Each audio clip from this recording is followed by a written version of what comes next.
Before we begin today's story, take a moment to subscribe if you enjoy emotionally driven stories that linger with you long after the video ends. These are the kinds of stories that aren't loud or rushed, but quietly settle into your heart. And if you stay until the end, you might find yourself thinking about this one longer than you expect. Yesterday evening started for me and my husband, Ken, just like any other. We had dinner, cleaned up the kitchen together, and settled onto the sofa with glasses of wine in our hands. It's become a small tradition of ours to spend Thursday nights watching repeats of classic sitcoms, laughing at the same jokes as if they were brand new. I've always loved these evenings. They felt like home, cozy, familiar, and safe. But last night something felt different. Ken was quieter than usual. Every now and then, his brow would crease slightly, as if something heavy sat on his mind. I noticed it halfway through the second episode of Friends, but I didn't say anything right away. Then he reached out and gently took my hand. His fingers were cool against my warm skin, and he looked at me with those thoughtful brown eyes that first drew me to him more than 10 years ago. "Elizabeth," he said softly, "can we talk?" There was a seriousness in his voice that made me sit up straight. My heart began to pound. "Of course," I replied, trying to sound calm even though a nervous feeling crept into my chest. He paused the television and took a deep breath. "I've been thinking about us," he said slowly. "Not because anything is wrong. I love you more than ever. But I've realized there's something I've been keeping from you." I blinked in confusion. Ken had always been emotionally open, kind, attentive, and honest. If he ever hid anything, I had never noticed. "What do you mean?" I asked, turning fully toward him. His hand tightened gently around mine. "I've always tried to be the man I thought you needed," he admitted. "Strong, steady, reliable. But there's something I've wanted to share for a long time, something important to me. I just didn't know how." Curiosity replaced my fear. "Ken, you can tell me anything," I said softly. "You know that." He nodded, stood up, and paced slowly in front of the sofa before facing me again. "I want us to do something different," he explained. "Something that changes how we connect, emotionally and mentally. I want us to really see each other again." His nervousness made me nervous too. "Okay," I said carefully, giving him space to continue. "I want a break from routine," he said. "An evening where we strip away habits. No pretending, no expectations, just honesty about what we feel and what we want." I listened quietly. It didn't sound unreasonable. In fact, it sounded healthy. But something in his tone suggested there was more behind it. "You mean like role-playing or something?" I joked lightly, trying to ease the tension. He smiled briefly. "Not exactly. I want to tell you something I've never told anyone. And I want you to do the same. No judgment. Just truth." For the first time in a long while, I saw real vulnerability in his eyes. I nodded slowly. "All right. Let's do it." We turned off the television, set aside our wine glasses, and sat facing each other on the sofa like two strangers meeting again for the first time. Ken began quietly. "When we first met, Elizabeth, I was terrified you were out of my league. You were confident, smart, full of life. I felt like a small-town guy just trying to keep up. But I wanted so badly to be worthy of you." I smiled, touched by his honesty. "I felt the same," I admitted. "I thought you had everything together, and I was afraid I'd ruin it somehow." He leaned forward, encouraged. "There's more," he said. "Over the years, I felt like I always had to be the strong one. But there were moments when I was just as scared, just as lost.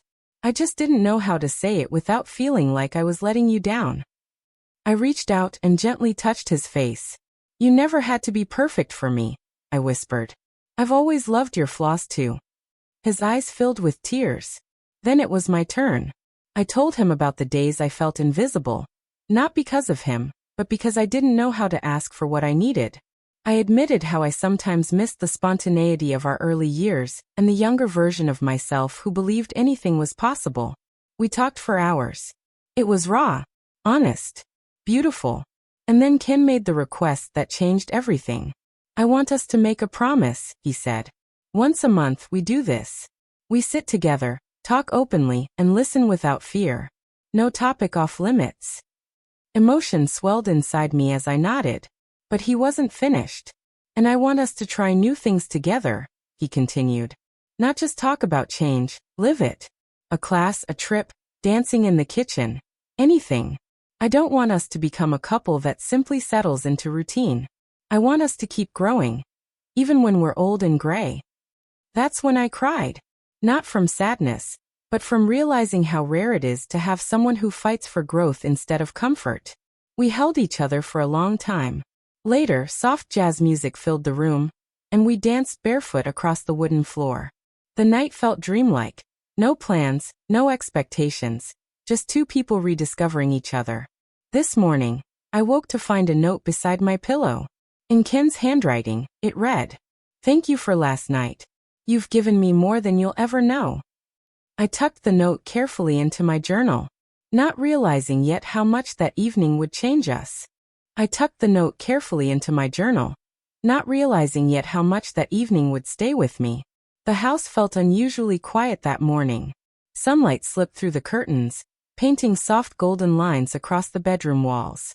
Ken had already left for work, earlier than usual, but the warmth of the night before still lingered around me like a gentle echo. For the first time in a long while, I didn't rush out of bed. Instead, I lay there thinking about everything we had said to each other. Every confession. Every pause. Every moment of honesty that had felt both fragile and freeing at the same time. It was strange how one conversation could make 10 years of marriage feel brand new again. Throughout the day, I found myself smiling at small things. The sound of birds outside, the smell of coffee, even the pile of laundry waiting to be folded. Nothing had really changed, and yet everything felt different. Ken had been right. Somewhere along the way, we had slipped into routine. Not unhappiness, never that, but predictability.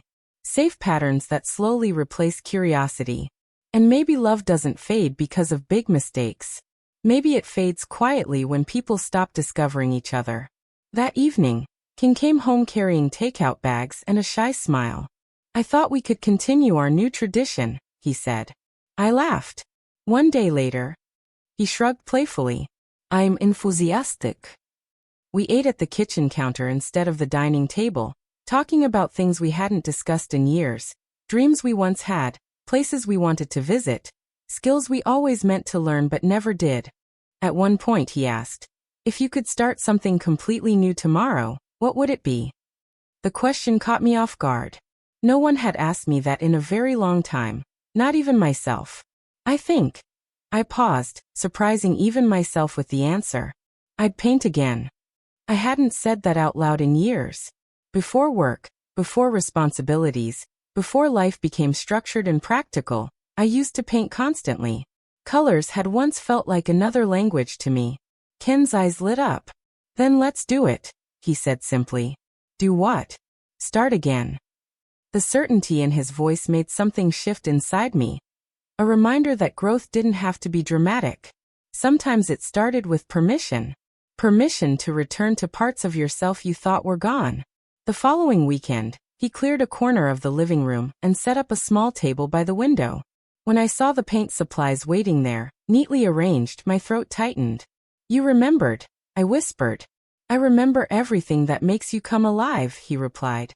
That night, while I painted for the first time in years, Ken sat nearby reading, occasionally looking up just to smile at me. There was no pressure, no expectations, just quiet companionship. And in that silence, I realized something important. Love wasn't only about grand gestures or perfect moments. It was about choosing each other again and again, especially after comfort had replaced excitement. Weeks passed, and our monthly conversations became real rituals. Sometimes we talked about fears, sometimes about dreams, sometimes about nothing important at all. But each time we listened, really listened. One evening, during one of those talks, Ken admitted something softly. "I used to worry that one day we'd wake up and feel like strangers," he said. "Not because we stopped loving each other, but because we stopped sharing who we were becoming." I understood exactly what he meant. People change slowly, almost invisibly. And without effort, two lives can grow side by side instead of together. So we kept talking, kept trying new things, kept surprising each other in small, meaningful ways. Months later, I opened my journal again and found the note he had left by my pillow. The paper was slightly worn now, the ink softened with time. Thank you for last night. You've given me more than you'll ever know. This time, I finally understood what he meant. That night hadn't fixed our marriage, because it was never broken. It had simply reminded us that love isn't something you find once. It's something you keep choosing. Every conversation, every risk, every honest moment shared between two people willing to grow together. And as I looked across the room at Ken, older, familiar, and somehow still new to me, I realized the greatest comfort wasn't routine. It was knowing we were still discovering each other. Even now,